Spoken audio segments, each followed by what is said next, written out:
way out of his predicament. And that predicament, I think, was the poverty of Jamaica and his lack of opportunity. And he duly booked his passage on the SS Ormonde in 1947, March of 1947. And it took me quite a while to realise that then that must have been a boat that came before the Windrush, which came in 1948. And so in this poem, I suppose I rewind the Windrush and let the Ormonde sail into view. Ormonde. Rewind the Windrush, raise the anchor and sail her back 3 weeks across the water.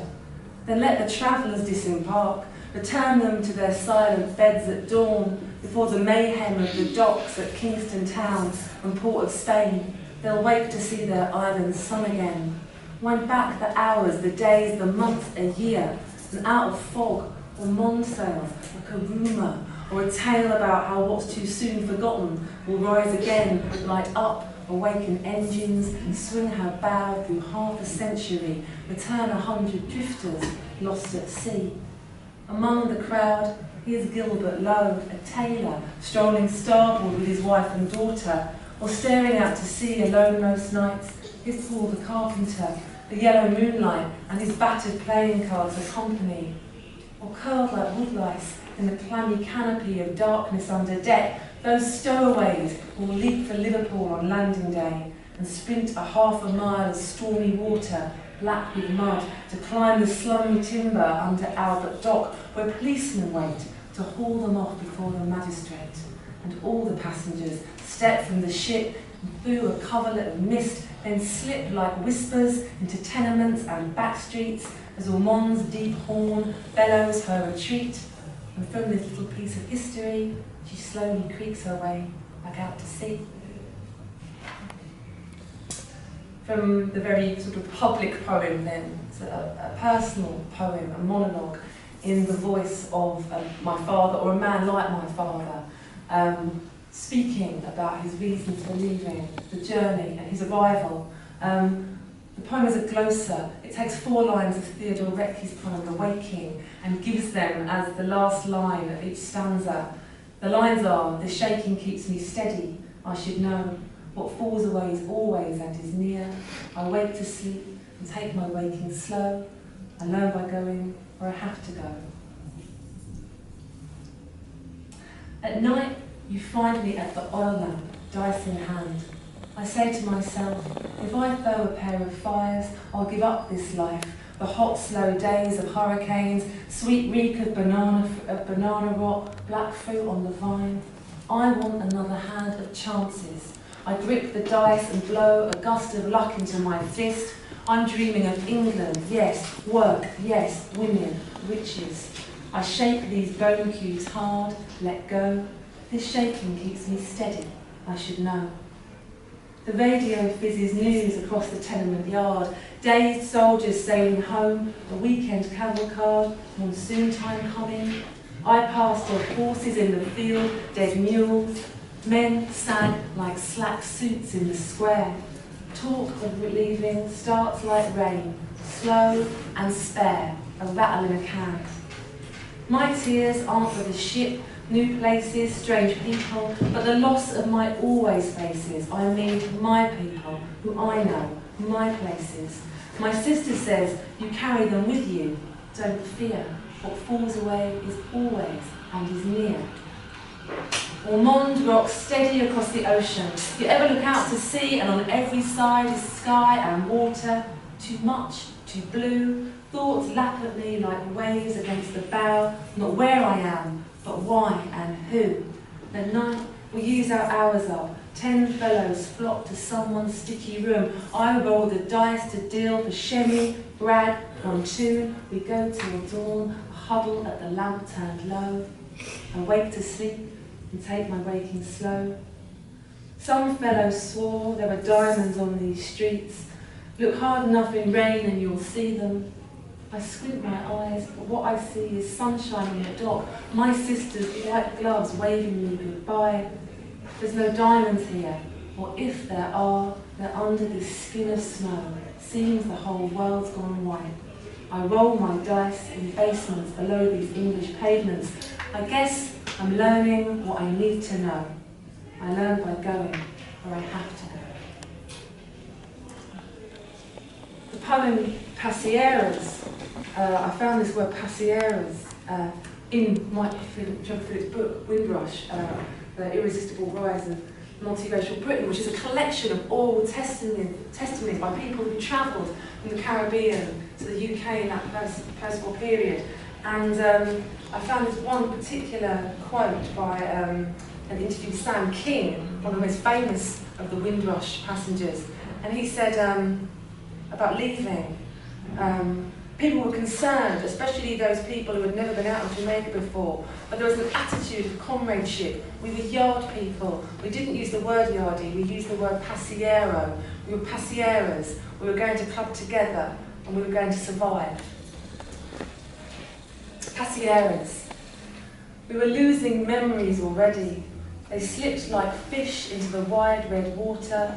My daddy's limp, that crazy bougainvillea, the savage rooster crowing on the fence. A hot sea wind lulled us past Havana. In the dark church below deck, Hosco sang and played his banjo. We danced calypso, samba, limbo, sweet rum, until a fire burned in everyone, and we christened ourselves Pasieras, Pasieras, drifting on the world's high curve. We were frontiersmen, we said. Our God was work. What use was memory? Ships on the night blinked back our lights. We glided on, eyes fixed to sea. So much of my research came from the passenger list of the Ormonde, and which lists the passengers travelling in different classes. My dad travelled in cabin class. It has the name of the 11 stowaways who must have been caught while they were stowing away, because where everyone else is typed, they're handwritten in different pens and one's in a pencil. So they sort of, as they got plucked out of their hiding places, they got added to the passenger list. And there were also these 6 distressed British seamen. And I thought, well, that's an interesting term. What has distressed these British seamen so much? Well, I looked up the term, and it's, and it says that, basically a distressed seaman is any seaman in port without a ship. And obviously in wartime, you might be without a ship because your ship's been blown out of the water. But out of wartime, the most common reasons listed for being a distressed British seaman on the various sites that I looked at in the books was drunkenness, imprisonment, brawling, womanising. And so from that, I sort of imagined what these seamen might have been up to. And these are all their real names, although I can't say that the crimes they are charged with are necessarily the crimes they're guilty of. Distressed British seamen, Moffat. I knew black men at Tiger Bay and Toxteth, Somali skippers, sea dogs from Cape Verde. Now these Jamaicans quiz me. Sir, will England this, will England that? Some nights they light the deck with music, and my old legs jig, my foot taps. Other nights I tell them, let me rest. I am a seaman and distressed. Page, of all the misses of the port, she was the darkest, onyx black, like vinyl, like the pupil of an eye. She laid a trail of birdseed, and I followed, clambering up into her nest. 7 days bedridden, sweetest fragipani. Oh, sell me home, I've not a penny left. I am a seaman and distressed. Hooper, you should have seen the other fella. Oh, this shiner ain't a patch on what I've done to him. I'll go a round or two with any boxer from Jamaica. I'm a British bulldog, I'm not the policeman out, I slug the jail, I'm the best of British, I'm a brawler. I'm a seaman and distressed. Wiles, what the wife will say.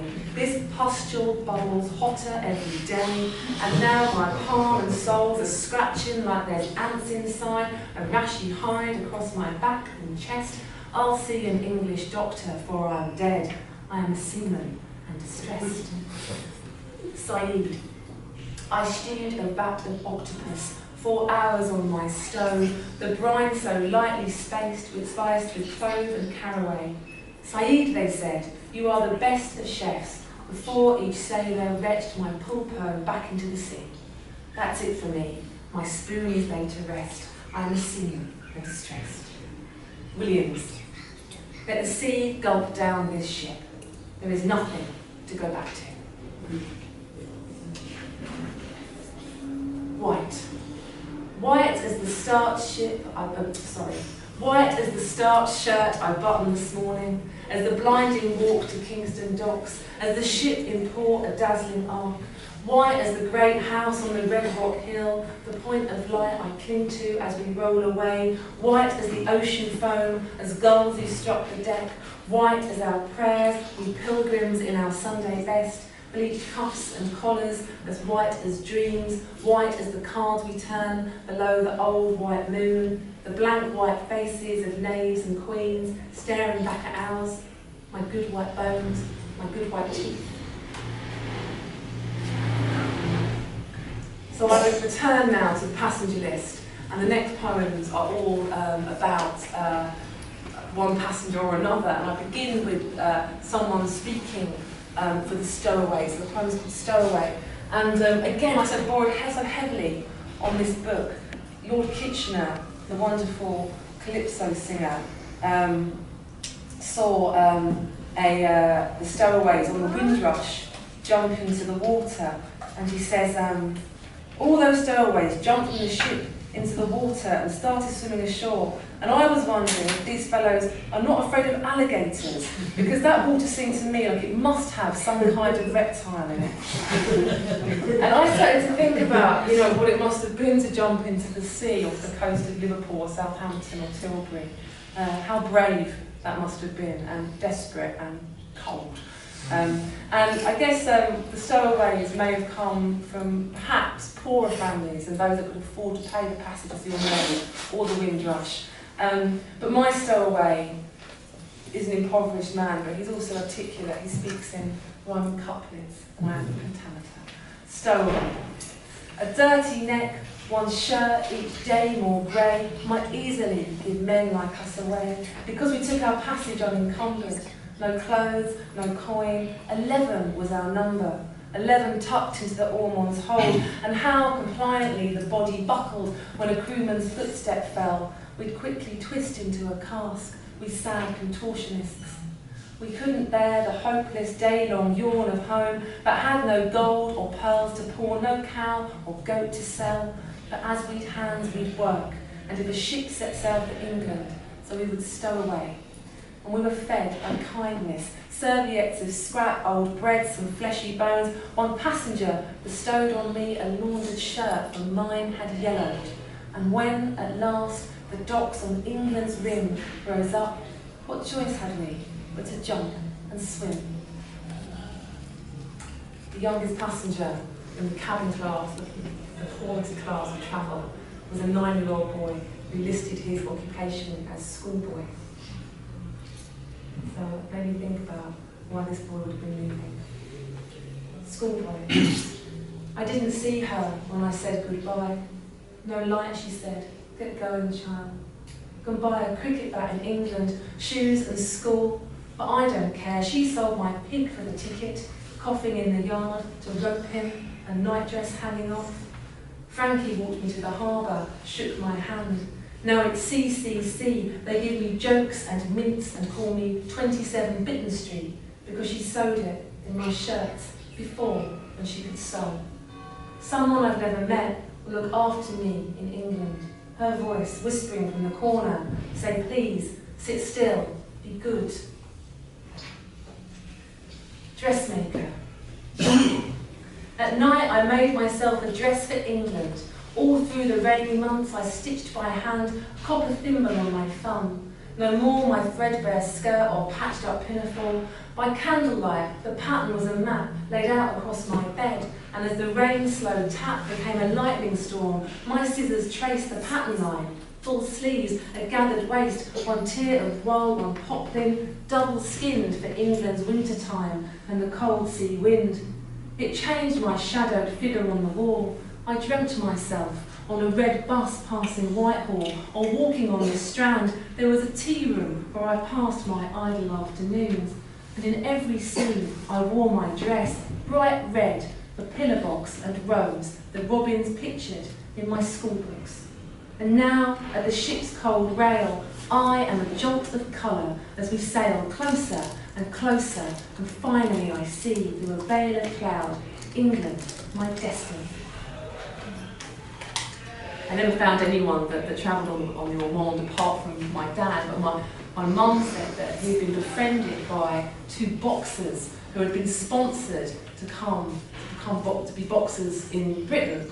And I think that must be true, because at some point my dad ended up bare fist boxing, and I wonder if these two chaps had anything to do with it. It was amazing to me to find their names on the passenger list, F. Allen and S. Thompson.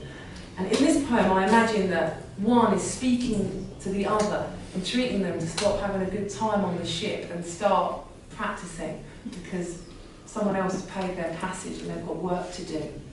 Boxer. Brother, 1 week in, your footwork slipping. Let's do road work on deck. Skip there too. Keep jumping. Keep out the lounge at sundown. Those fellas don't have the chances we got. Time for hijinks on the other side. Mr. Alexander paid our fare, remember. You best keep punching. I've chalked a ring. The moon's a floodlight. I'll be running laps. Come get me when you're ready. We'll go toe to toe. If you won't spar with me, I'll fight my shadow. And now, the last few poems, which are really about arrival. And the Ormonde docked in Liverpool. And I guess I always had this image of the moment after you've come off the ship. What do you do and where do you go? And the poem is, I suppose, it's called In, to illustrate how you can perhaps be in a country, but maybe not in it in any other way apart from physically. In Liverpool, you walk the dock for hours. In your bag, a box of dominoes, a pair of brogues. In the street, a little girl tuts at you. In your belly, worry rising like the wind, but hold it, boy, just hold it. In the tenement house, a bed you swap with other men in shifts. You pass the afternoon in dreams, the rooster clawing on the fence, your sisters twisting hands, the smell of... Oh, in England, you're in England. In the shop, a rock of last week's bread you carry home in snow, your slipping soles, and God knows how the world went white like this. In the street, a woman frowning, crossing over. In your pockets, nothing but a letter, flimsy blue. In the labour queue, 10 men ahead, the same as you. You're in. No, some other fellow's in. New worry rising like a wind. In the glass, a thinner picture of your face. In your dreams, a yucca moth, a shell, the sea. In the back room of a pub, a cheer, the pint glass clunk. Just hold it, boy, just... In the makeshift ring, a shirtless man who looks like you, but something in your pocket. In the air, your bare fists flailing, his bare fist cracking on your ribs, your cheeks, your lip split in two, a glug of blood, your blood, all in that gloomy room, a single bulb above the ring where you are sinking like a puppet in his arms. To return again to the metaphor perhaps of migrating being a bit like gambling, a switch of hands, twist. We were all gamblers then, switching hands, from burning sun and yellow dust to the blackened factories and cold back rooms of England. I was all in. From crimson hurricanes that swept dead insects to the door, to English rain on pavements you could squint at, glittering the stone. That first autumn, the stew of leaves on Clapham Common took me by surprise, dying on the ground in coils of gold and red, the colours of my island.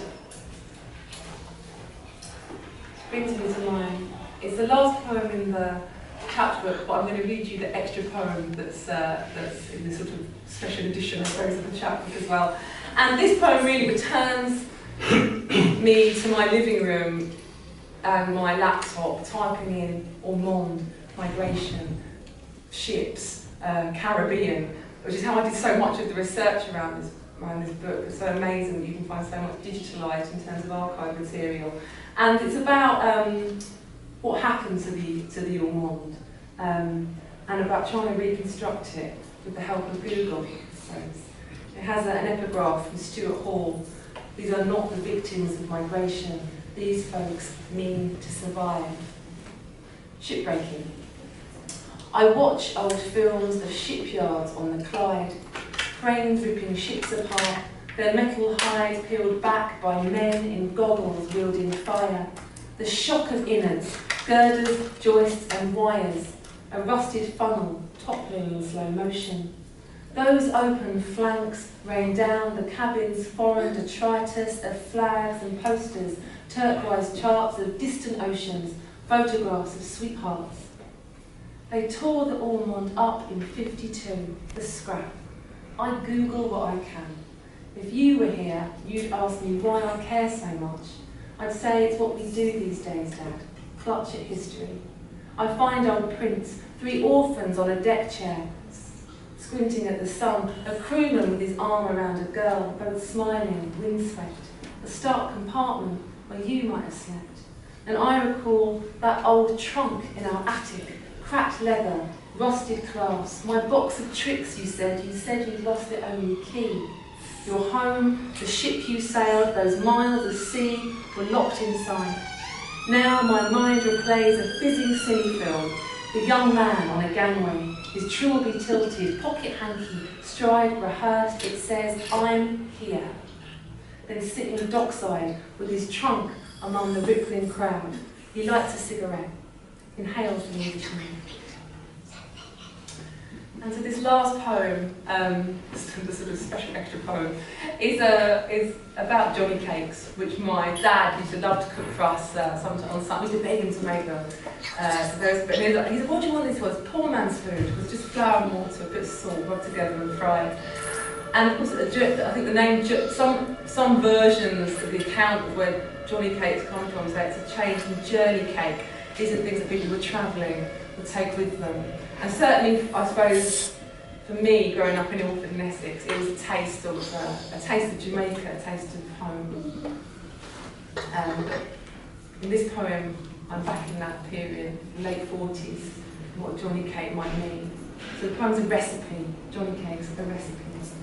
For tree, shadow, lunch and lavish, sunk belly sleep till you rise and pick, or easy penny pickney filler, stuff your baby's cheeks and quick. Or if your son's a tall boy sailing off for England, your heart gone doughy thick. Frying Johnny cakes with stewed tomato, unco peas, Scotch bonnet kick.